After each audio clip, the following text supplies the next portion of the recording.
What is going on, guys, and welcome back to Touchdowns to Home Runs. My name's Bernie. Thank you for joining us today on the Touchdowns to Home Runs postgame show. Hope that your day is going absolutely fantastic. We're within about a minute and a half now of getting a final score from this week's Sweet 16 matchup between the number 1 seed Michigan Wolverines and the number 4 seed Florida State Seminoles. Michigan is currently up by 20 points. And I mean, what a game this was for the Michigan Wolverines, particularly defensively in the first half and offensively in the second half. It was really a solid 40 minutes of basketball for Michigan. And I mean, when you look at the Wolverines coming into this game, not even at full strength, of course, still without Isaiah Livers, who really over the course of the past few seasons has been the backbone of this team offensively and defensively.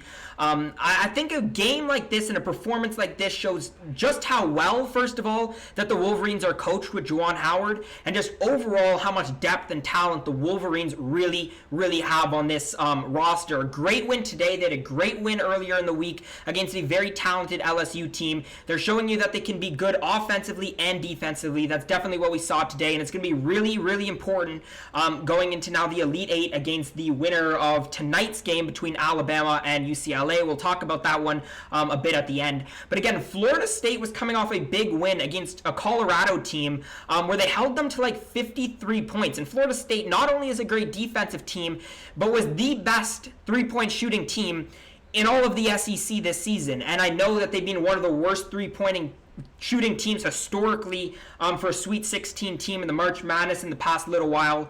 But overall, this is a very deep Florida State team that Michigan really handled in this game. Let's flip over to the box score. We'll start with Michigan. They had a lot of good positive signs here. They had 4 guys in double-digit scoring. You had Brandon Johns Jr. had 14 points, 6 rebounds, was active defensively. I thought he did a really good job on some really nice rebounds. Missed a few easy shots, I thought, in the first half, but overall a really good job filling in for Isaiah Livers, obviously. 14 points from Hunter Dickinson, had 8 rebounds as well, 2 blocks. I thought he did a really good job, especially at certain times, really dominating the inside. Franz Wagner, 13 points. He had 10 rebounds and 5 assists. He's been playing some really good basketball lately. Obviously, filling up the stat sheet, is really active defensively. Mike Smith, Eli Brooks both shot 3 of 9, had 4 assists each as well. Brooks had 6 points. Mike Smith had 8 points. And then obviously, majority of our production on the bench coming from Chuandee Brown. He had 12 points tonight, 3 rebounds. And then you also got 6 points from Austin Davis as well, backing up Hunter Dickinson. You had Jace Howard, 3 points as well. We just got a final score from this game. It is 76-58 officially. But again, overall, really solid defensive performance. And I thought another really good thing, particularly about what the Wolverines did, again, particularly defensively, was they did a great job defending without fouling. Michigan only had 10 fouls today, and we know that Michigan was already playing sort of on the shorthand. We had to go a bit deeper into our bench, which is something that we don't really like to do, obviously with no Isaiah Livers there and having to start Brandon Johns Jr. But only 10 fouls as a team. We had nobody over 2 fouls, which is a really positive sign for Dickinson, Wagner, even Chuandee Brown, who at some points, especially in the later part of the season, have been getting into some foul trouble, fouling out late in ball games. And again, that's something we can't afford against really quality teams like Florida State. That's something that we're going to have to continue as we progress to now the Elite Eight and play potentially, a team like Alabama and then a team like potentially Gonzaga looking down as well. As for Florida State, MJ Walker led the way. It's unfortunate that he got injured, rolled his ankle. Actually, Osborne off the bench had 12 points, but MJ Walker had 10 points. A couple guys over 7-8 points. Scottie Barnes only shot 4 of 11 off the bench.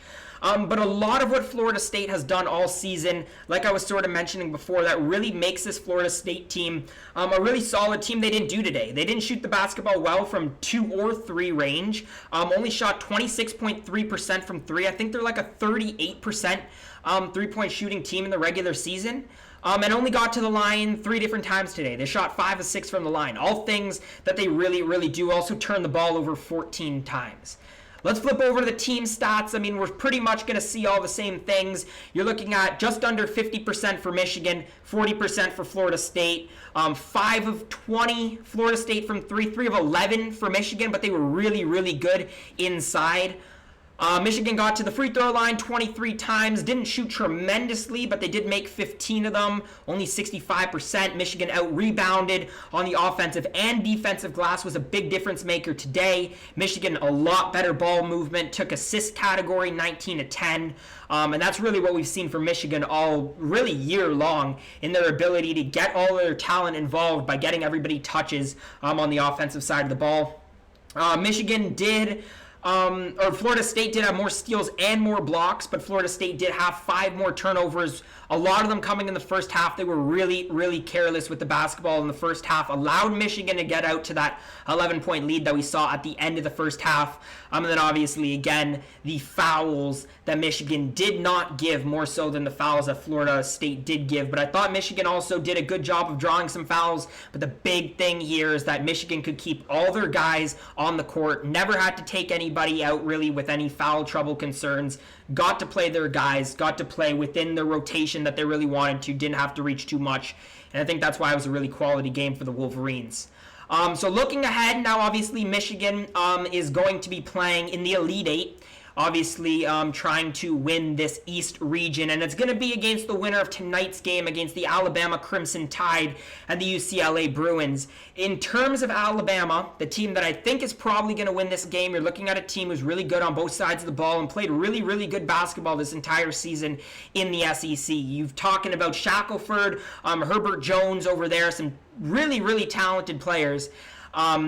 And I think that is the most likely matchup, of course, and I think that that would be a really interesting one. And particularly with no Isaiah Livers, probably for the rest of the tournament, it's going to be really interesting to see if Michigan can stay in sync on both sides of the ball against a very talented and well-coached Alabama team. And then on the flip side, we might potentially be getting UCLA.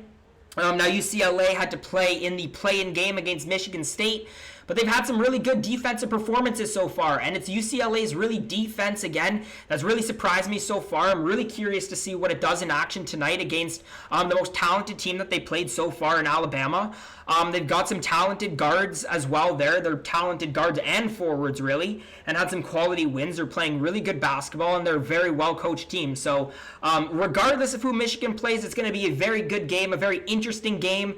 Two teams who are particularly very good defensively, but, you know, two teams that definitely could potentially beat the Wolverines. So it'll be really interesting. I think we play on Tuesday, so make sure to look out for that. And once again, we'll have the post-game coverage right here on Touchdowns to Home Runs.